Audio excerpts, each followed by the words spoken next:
Let us begin by asking a question. What would have happened to a child of 170 IQ born into a Paleolithic family at the time of, say, the cave paintings of Lascaux? Well, quite obviously, I mean, even if he was as intelligent as Professor Wiener, he could have hardly developed cybernetics at that period. He could have been nothing except a hunter and a food gatherer. There was no other opportunity for him to be anything else. And now the interesting fact is, of course, that the biologists assure us that physiologically, anatomically, we are very much the same as we were 20,000 years ago, and that we are using fundamentally the same equipment as the Aurignacian man to produce incredibly different results. That we have, in the course of these 20,000 years, actualized an immense number of things which, at that time, and for many, many centuries thereafter, were wholly potential and latent in man. And this, I think, gives us reason for tempered optimism in regard to the future. I think there are still a great many potentialities of a desirable kind, of course also of an undesirable kind, but I think there are still great potentialities for rationality, for affection and kindliness, for creativity, still lying latent in man. And it may be, since everything has speeded up so enormously in recent years, it may be that we shall find methods for going almost as far beyond the point where we have reached now. We may find methods for going beyond it within a few hundred years, to go beyond it as far as we have succeeded in going beyond our Aurignacian ancestors in 20,000 years. I think this is not an entirely fantastic belief. The neurologists assure us that no human being has ever made use of more than perhaps as much as 10% of all the neurons in his brain. And perhaps, if we set about it in the right way, we may be able to produce extraordinary things out of this strange piece of work that a man is. Well, there are, of course, geneticists who talk about the possibilities of eugenics, and quite clearly it would be possible to breed a more efficient type of man. But I think this is so far out of any question of practical politics at the moment that it's not worth discussing. And also, at present, we really don't know what to breed for. The most that we can say is that there are certain undesirable things which we would like to breed against, but when it comes to the positive side, we don't, I think, know enough to be practical geneticists yet. So I won't talk about that at all, but consider what can be done with the kind of human beings that we are at present. Now, I would think that one of the most important things we have to think about in relation to human beings and to the possibility of actualizing more of our desirable potentialities, one of the important points which we should stress, I feel, more than we do now, is the fact of human differences. Now, human differences are in their way just as important as human similarities. Human beings are unique. The species is more variable than any other species. And every type of human being, every individual who can be, of course, he can be categorized as continuous in a system of continuous variables within a three-pole system. Every individual has a right to his own place in the system and a right to develop according to his own constitution and temperament. And I think that this we shall find increasingly is a matter of very great importance in getting the best out of human beings. That is to say, recognizing the fact of their intrinsic difference and trying in each case to work out means by which every individual can be helped to actualize his potentialities in his particular place in the general scheme of human beings. Now, of course, this fact has been recognized from time immemorial that no single one ideal is suitable for all human beings. After all, within the Christian tradition, we have the two ideals of the way of Martha and the way of Mary, the way of action and the way of contemplation. And within the Oriental framework, we have, I think, a rather more realistic division of human beings, where there are three main ideals. In the Bhagavad Gita, Krishna says that there are three ways of coming to enlightenment, to salvation. There is the way of bhakti, the way of devotion. There's the way of karma yoga, the way of selfless action. And there is the way of jnana yoga, the way of contemplation. And these three polar extremes correspond very closely, I think, to some of the most recent ideas about the categorizing of human beings.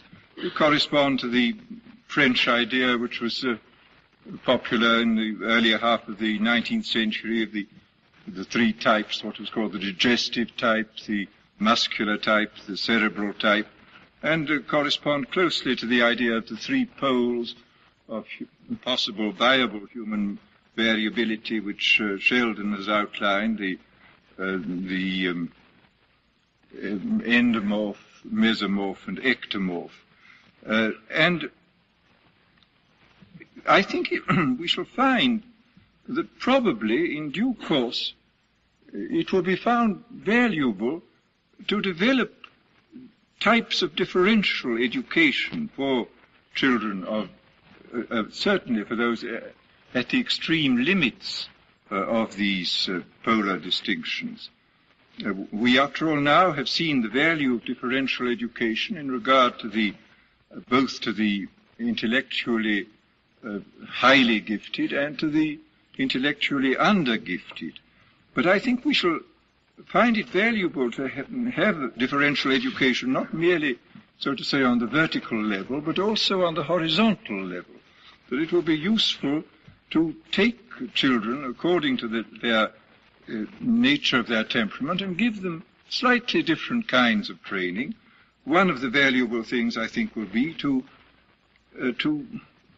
so to say, temper the wind to the shorn lamb, above all, not to plunge the extreme, linear, thin, sensitive, introverted child into the midst of husky, extroverted mesomorphs, which causes a great deal of suffering on the part of the child. And there are, of course, we live in a world where people like Freud have said that extroversion is the way of health for everybody. Well, this is obviously simply not true. That it happened to be true for Freud, who was an extremely driving kind of extrovert, but it is not true for very many people. And in fact, we see throughout civilization, various histories of civilization, that extremely ingenious devices have been made, for protecting the introvert from his too violent fellows, and also for finding means for providing safety valves and outlets for the violent people, aggressive people, without their doing too much harm to other people. After all, the whole monastic system was, in a sense, a device for saving the valuable introverted people from too much contact with the feudal classes, and devices like the Teutonic Knights and the Templars were methods for canalizing these tremendous aggressive energies of these types of people into ways which, though they might be harmful for infidels, were not harmful for their own societies. And these were these were very ingenious devices, which I think we can certainly profitably imitate in our own way. Now, before I go on to the problems of education, I would like to talk about some ways of developing, of actualizing desirable potentialities, which may have nothing to do with education at all. These are the ways which are essentially chemical and pharmacological. 2 or 3 years ago, it was announced that the Russian Academy of Sciences was engaged on a 5-year plan to try to improve intellectual efficiency by pharmacological means. Now, this sounds a little fantastic, but I have talked to pharmacologists about this matter, and a number of them say that it's probably quite possible, that it may be possible to, by pharmacological means, which will do no harm to the organism as a whole, to increase the span of attention, to increase the powers of concentration, perhaps to cut down on the necessity for sleep, and various other things, which may lead to a very considerable increase in general mental efficiency.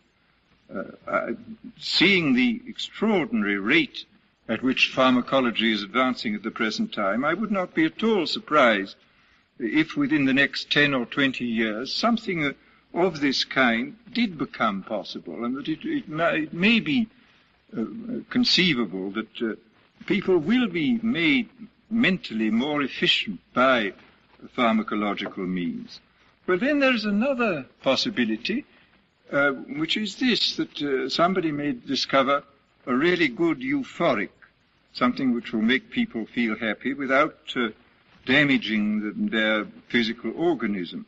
Well, psychologically, we know what the two best conditions for effective accomplishment are. The most favorable condition is crisis. People in crisis will do the most extraordinary things, but you can't keep up crisis. The whole essence of crisis is it lasts for a very short time. If it lasts for too long, then it becomes excessive strain and people break down under it. But the other condition under which people function at a very high level in general is a condition of happiness. People who are contented and happy, I think that it very frequently happens, I think, that this mood of happiness, so to say, lowers the barrier between the conscious and the pre-conscious self, between the ego and the creative powers, and permits the person to do more and better than he would have if he had not been happy. And also, there are other points here. I think that we may find that if we have a good and completely harmless euphoric, that actually people may be more moral. Bertrand Russell has pointed out frequently that contented and happy people are generally much more virtuous and kindly than unhappy people. And that here again we may see in an indirect way this the pharmacological advances contributing to the realization, the actualization of desirable potentialities. Well, now let's come to the problem of education. Here, of course, the thing which, of course, is a burning question here at MIT and, of course, at many other places of higher learning is the problem of scientific specialization and what is to be done about it. Well, we cannot escape from specialization. And the problem is, how is it to be offset and mitigated? How are the undesirable effects of extreme specialization to be avoided? Well, the answer up to the present, of course, has been that it should be that the scientific specialization should be mitigated by courses in the humanities, and this is very good. It is excellent that there should be courses in the humanities. But when we examine the matter a little more closely, we find that, after all, courses in the humanities are courses in the world of symbols, of language, so that man, as I've kept on repeating in these lectures, is an amphibious creature, and among the worlds in which he lives, the disparate worlds which he inhabits, are the worlds of immediate experience, more or less immediate, and the worlds of symbols and language. Now, both these worlds, of the scientific world and the world of the humanities, are both worlds of symbols and language, so that a specialization in one type of symbols is being offset by a specialization in another type of symbols. So that I think we find here that this is finally not very satisfactory, that what we need perhaps is some kind of mitigation of all this symbolic specialization in symbolic subject matter by some kind of direct training of the mind-body, which has to use the symbols and do the living and form concepts and thoughts. And this, it seems to me, is one of the major problems which confronts us. How are we to find a method of teaching people, so to say, the non-verbal humanities in some way to counteract the excessive specialization on the level of symbols, both in science and in the conventional liberal arts courses? And incidentally, it's interesting to reflect that the liberal arts of the medieval curriculum were all, with the exception of astronomy and music, were all verbal arts. They were all concerned with words, and even music was treated as a science rather than as a pleasure and an emotional appreciation. Of course, astronomy was also highly abstract and moralistic, so that almost the entire curriculum in medieval times was fully devoted to the verbal training on the level of symbols. And we still inherit this. I mean, we are, I think, a good deal better than the medieval people were in regard to training outside the world of symbols, but we haven't, it seems to me, yet gone far enough in this direction. And here I would like to quote again something which I quoted before. This is a remarkable phrase of Spinoza's, where he says, teach the body to become capable of many things. In this way, you will perfect the mind and permit it to come to the intellectual love of God. But this is, the more one reflects on this phrase, the more remarkable it is. And this, I would say, it would be the kind of slogan, so to say, the kind of first axiomatic statement of what this type of non-verbal education should be. Well, now let's consider the ways in which we could apply this kind of non-verbal humanistic education to human beings. First of all, we would start, I suppose, with perception, which is completely basic to all intellectual life. I mean, I think all good thinking, good feeling, good willing are finally dependent upon good perception. And we do remarkably little, I think, in the way of training the perceptions. We do something in the realm of music, do quite a lot in the realm of music. We don't do very much in regard to the other special senses. And we don't do very much, I think, in the realm of seeing, which is probably the most important area of perception, the one which we make use of the most. And there is plenty of work which has been done, which indicates that a proper training in the perceptions, a training above all in seeing, can be of great value to people. It can be used to help the human being in all kinds of ways, to make the body more capable of many things. And I would like to make a short digression, because I've forgotten a point here which I think is important to make, that this type of special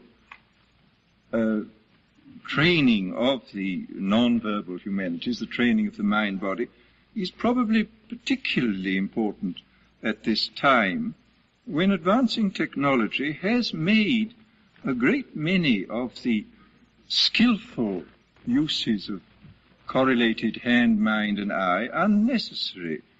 If you look at what used to be called masterworks, which were the works masterpieces, a masterpiece was a piece of work done by an apprentice to prove that he had learned everything that was to be known about his trade and was fit to become himself a master. Well, the interesting thing about all these special skills was that extremely primitive and simple tools were used with immensely skillful hands and eyes and minds to produce very complicated results. Today we have excessively complicated tools which can produce even more extraordinary results, but with a minimum of hand-eye-mind correlation, and often with no hand, mind, and eye at all if the machine is completely automatic and foolproof. And this word foolproof is very important, because a foolproof machine or a foolproof organization, it is not only foolproof, it is also spontaneity-proof. It is also inspiration-proof. It is also virtuoso-proof. So that this means, I think, that we are now more than ever in need of this special kind of training the body to have these non-verbal skills, because there are so many areas of our life where this is not imposed upon us by the structure of our society and the nature of our technology, that we must do consciously what was done to a very large extent unconsciously in the past. Well, now to get back to this question of training the perceptions. Now, quite a lot of work, as I say, has been done in this field. I know only a little of it, but I've been very struck, for example, by the work which was done at the University of Ohio by Professor Samuel Renshaw in the training of all the special senses, above all of vision, and by another man at the University of Ohio, Professor Hoyt Sherman, who employed Renshaw's methods in relation to the teaching of art with the very greatest success. And here are two extremely valuable techniques. I can't go into the details of them now, but they have been fully developed.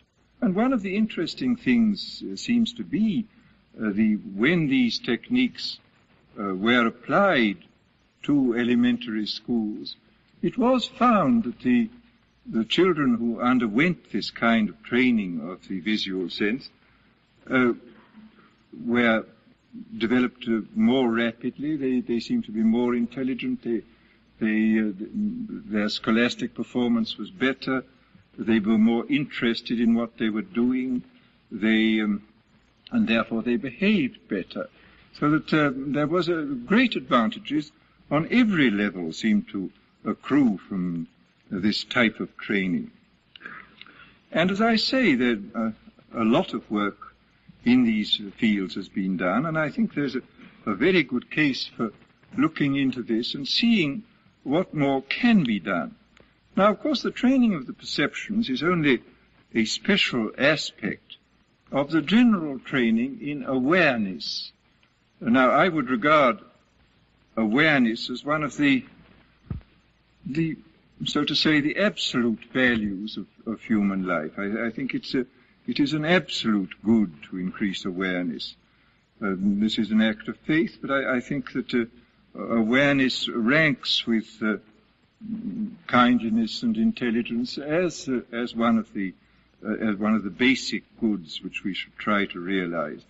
And of course, from time immemorial, philosophers have been saying, know thyself, gnosce te ipsum. But it is, of course, very characteristic of our strange civilization that philosophic and moral precepts are given, like know thyself and the ideal of self-knowledge, but no means whereby this ideal can be implemented or the precept obeyed. No means are offered. And it is, for this reason, of extreme importance that we examine the means. I mean, we're full of high ideals and full of noble precepts, but we're extremely short of methods whereby we can fulfill these ideals and obey the precepts. And this is why recent advances in this field seem to me to be particularly welcome. Now, I've been greatly impressed recently by a book which published nearly 10 years ago by Pearls, Hefferlein and Goodman, called Gestalt Therapy, which is, among other things, a huge compendium of means by which awareness can be heightened and extended in every direction. The therapeutic value of this is quite clear. The attempt is being made not to dredge up materials out of the past, but to get people to live in the present. Neurosis, after all, in one of its aspects, can really be defined as a person reacting to present challenges in terms of reactions which were appropriate at some time in the past when he had some traumatic or other experience, but which are wholly inappropriate now. And the standard therapeutic method, of course, is to dig up these events out of the past and try to abreact them and get the person to understand them. But an equally good and probably rather better method is to get people here and now to live in the present. And this is precisely what the Gestalt therapists are trying to do. They propose any number of very interesting exercises for increasing the people's awareness of the here and now, of events outside themselves, events going on within their bodies, the nature of their fantasies, their wills, and so on. Now, this, of course, is by no means an entirely new discovery. It's interesting to note that one of the most successful therapists, a man with a European reputation while he was working, he died in 1925, was the Swiss psychotherapist Dr. Vitos, whose methods were essentially the same as those of the Gestalt therapists. He treated neuroses, and he treated them, by all accounts, even more successfully than the majority of his fellows using these other dredging in the past methods, simply by getting people to be aware of what was going on outside them, what was going on within themselves, of being aware of such a simple act as raising the hand, for example, being aware of external things in a completely receptive way, with a minimum of imposition of ideas upon them, but what he encouraged above all in the matter of perception was this matter of pure receptivity. And he did this not merely as a therapeutic method, but he did it also as a way for increasing the enjoyment of life, for teaching people to live better and more satisfactorily. I mean, he summed up his his philosophy in these words: when you have learned to become more receptive, you will have a greater enjoyment of life, and everything will interest you more. Now here, let me repeat this thing which I've mentioned before about happiness. I would say that enjoyment is a categorical imperative, in this sense that if we can be interested in things and enjoy them, we shall be freed from many of the temptations of delinquency. Here again, Russell has underlined the fact that this chronic boredom in which so many people live certainly encourages to small-scale delinquency, and probably also even encourages the fact that people still tolerate the idea of war, because war is so exciting that it's an immense relief from the boredom of ordinary life. And of course it is an extraordinary and I think a very appalling fact that the suicide rate regularly falls in wartime, that it takes a war to make life sufficiently interesting for people not to kill themselves. And this happens even in neutral countries which are not at war. I mean, people are so interested to see what tomorrow's paper will contain that they delay or put off completely their ideas of suicide. And it's a terrible thing that it requires a war to make life seem worthwhile and meaningful to immense numbers of people for whom the ordinary humdrum life of peace seems unutterably boring, and who therefore require some kind of delinquency to liven things up. And I think Vitos is probably right that if one has been trained to become intensely aware receptively of the world and of what is going on, life becomes extremely interesting, and that many things which seem very dull are seen to be exciting and beautiful. And this I do think is a very important point. Well, there of course are other areas in which awareness can be trained. I think the whole area of imagination is one which we do very little to train now, and it is an area of immense importance. Very valuable work has been done in this field by Herbert Reed in his Education Through Art. This is a very remarkable book which shows how the faculties of imagination can be trained in such a way as to foster the creativity of the person who trains them.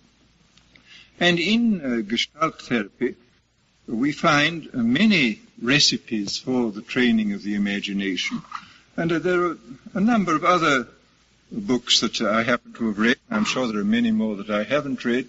I know an excellent little book, for example, for the training of the imagination of children. It's called Imagination Games by a man called DeMille, which is extremely useful as showing, first of all, how to get children to use their imagination to get more fun out of life, but also, what is very, very valuable, is to show them how to use their imagination in a preventive and therapeutic way so that they can get out of all kinds of obsessive and painful situations.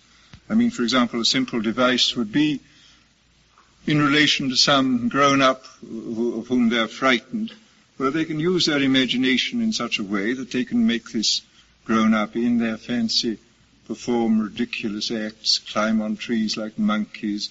They can multiply them, have 20 of them dancing a jig.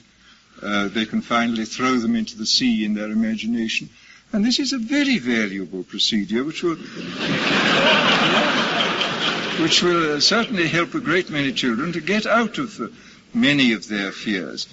And in the same way, in Gestalt therapy, there are many exercises of the imagination designed precisely to decondition oneself, to get out of the obsessive ruts which we tend to have been pushed into by our education. And this is an immensely powerful instrument which can be used to help us in innumerable ways. Well, then let me very briefly touch on another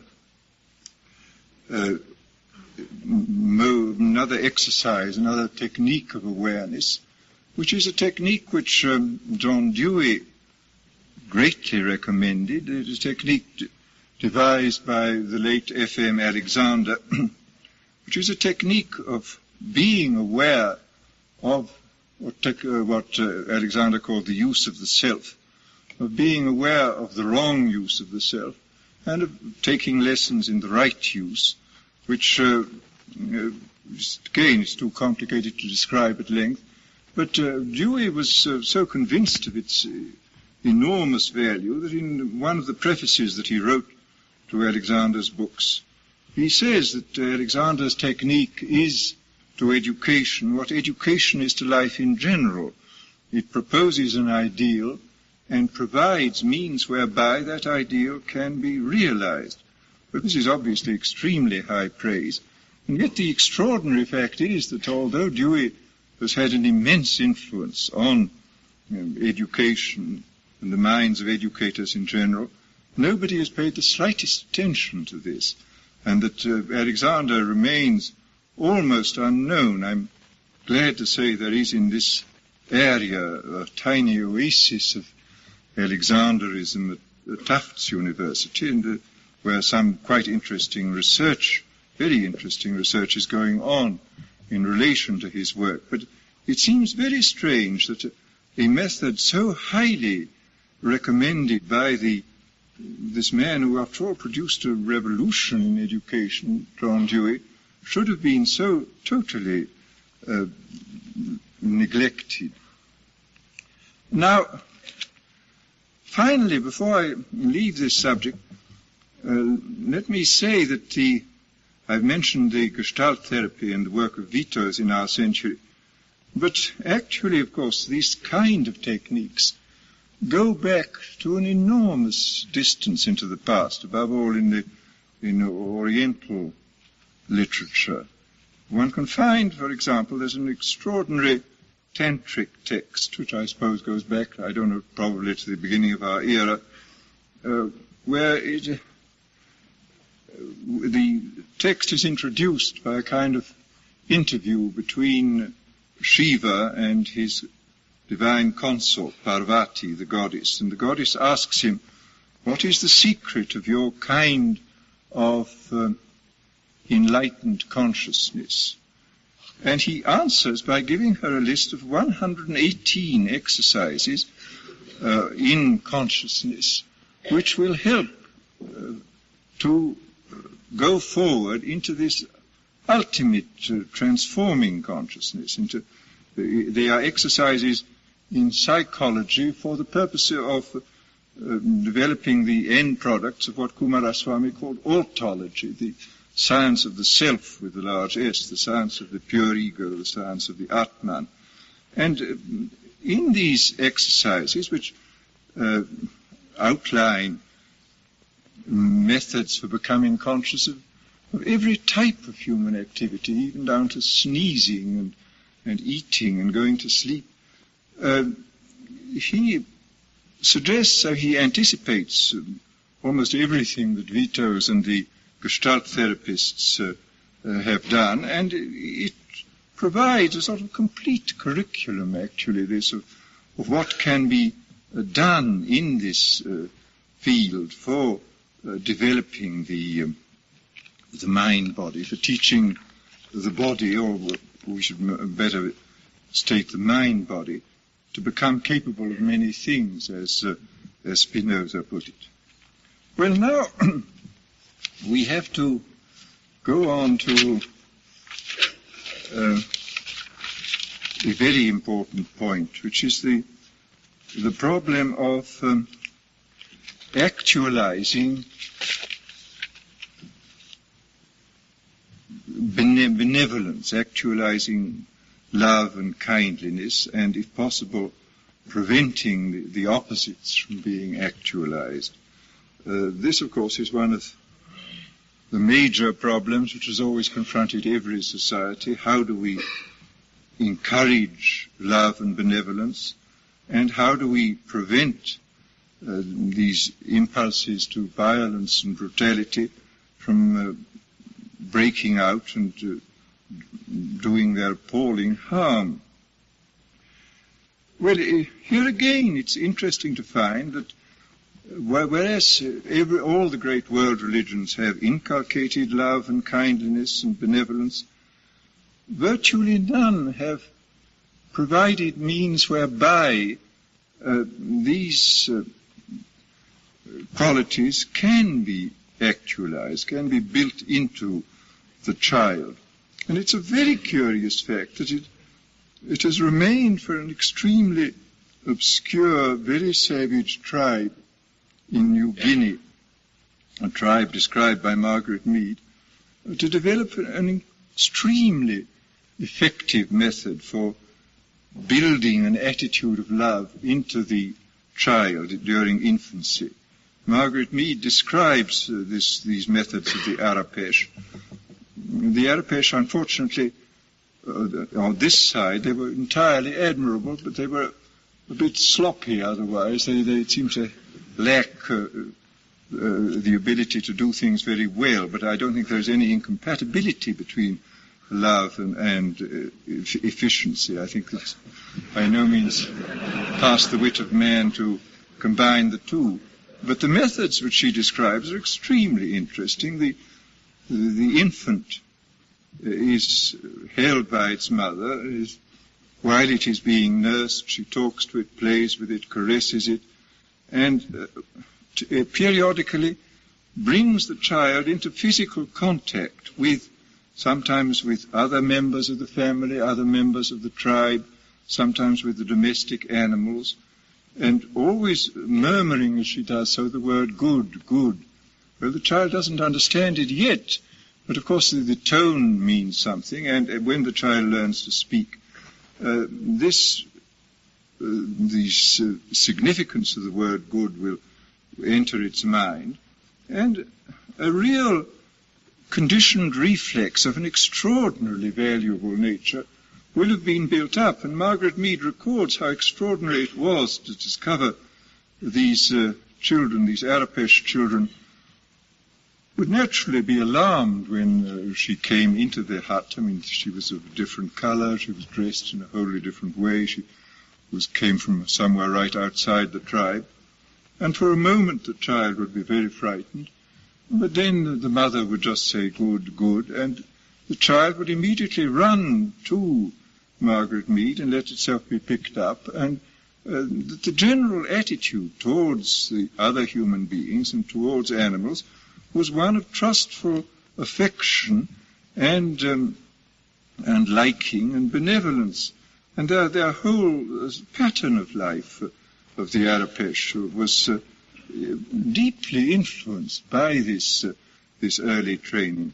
Well, we should certainly not be too proud to learn from people, however primitive they may seem, because this seems to be an extraordinarily brilliant invention. And as heaven knows, we have need enough of love in this extremely loveless world which we live in. Now, the converse, of course, is the problem of how do we deal with the aggressive elements in man, the tendencies towards violence and brutality, which are apt to be very strong. And this is something which has certainly preoccupied people from time immemorial. It is, of course, quite useless to make exhortations and say, be good and so on, unless one offers some means whereby these tendencies can somehow be worked off in a harmless way. Well, here again we can probably learn quite a lot from earlier civilizations. the violent dancing of the Greeks, the Dionysiac orgies. Undoubtedly all these things helped greatly to get rid of a great deal of aggressive tendencies in man. And the problem, of course, is a very grave one. Professor Gordon Allport has talked about the extreme difficulties of getting rid of prejudice. I mean, he's written at great length on this subject, and he's reviewed the various things which have been done, for example, to diminish ethnic prejudice against racial groups. And he does come to a rather pessimistic conclusion that very few of these methods are really effective, that probably the only really effective one is some kind of individual therapy. Well, obviously you can't individually therapize millions of people, and we obviously must find some way in which these kind of violent drives, which evidently give a profound psychological pleasure to people. I mean, these kind of violences pay, so to say, a high psychological dividend. As Blake said years ago, damn braces, bless relaxes. And people like being braced rather than relaxed. And there is a real satisfaction to be got out of this. I mean, which we understand now quite well what the physiological basis of this is, that there is a release of the adrenaline, which many people find very satisfactory in fairly small quantities. I mean, I think there are many people who are genuine adrenaline addicts, that they fly into a rage and do very violent things because they get a real kick out of it. And we have to discover ways by which this kind of desire for having lots of adrenaline can be got rid of. In the past, after all, it was all very simple because we lived in an extremely dangerous world, running away from animals, running away from other savage men, and we got rid of our adrenaline in that way. But in a world where everybody is virtually sedentary, and people are sitting in cars on foam rubber, this presents a very, very serious problem, and we quite clearly have to discover ways by which this kind of physiological product of violence, which is also a cause of all kind of evil tendencies, can be worked off. Now, years ago, William James wrote an essay, which is still very interesting, called The Moral Equivalence of War, where he laid out some ideas for finding some kind of equivalence and which would satisfy people instead of war. But his suggestions, I don't think, go nearly far enough. And I think unquestionably we have to work out a great many new devices for getting rid of these dangerous and disturbing factors in man. As I say, I think there are plenty of precedents in earlier civilizations, some among primitive people, some among quite highly civilized people, which we could probably examine and reinterpret in the light of what we now know about the hormones and other physiological aspects of the body. And I think it is perfectly possible that we could develop means whereby a lot of what seem to be now quite normal drives towards violence and cruelty could be got rid of without doing much harm to other people. Well, I think I've said enough to show that there is a great deal to be done that I've naturally been able to touch only on a few aspects of this enormous subject. But I think I've said enough to show that there would be a very good case for a systematic examination of these various fields I've touched upon, and no doubt of other fields too, to see where we could find material which would be of value to us in this task of realizing desirable potentialities. I could envisage one of the big foundations, for example, setting up a research project. I don't think it would be necessarily very expensive, simply for examining what has been found empirically to work in these various fields. They would have to be prepared to look into material which wasn't exclusively scientific. Some of it would seem rather queer and phony and primitive. But after all, truth lives at the bottom of a well, and the well is very often muddy. And we mustn't be put off by the mud, because the truth may be sitting there. And my own feeling is that if this were looked into, if all the empirical findings were found, if the general principles underlying the findings were determined, because undoubtedly there are general principles underlying these different methods of helping people to realize their potentialities. And then if systems could be worked out experimentally whereby these findings could be applied on every level of education from the kindergarten upwards to the grave,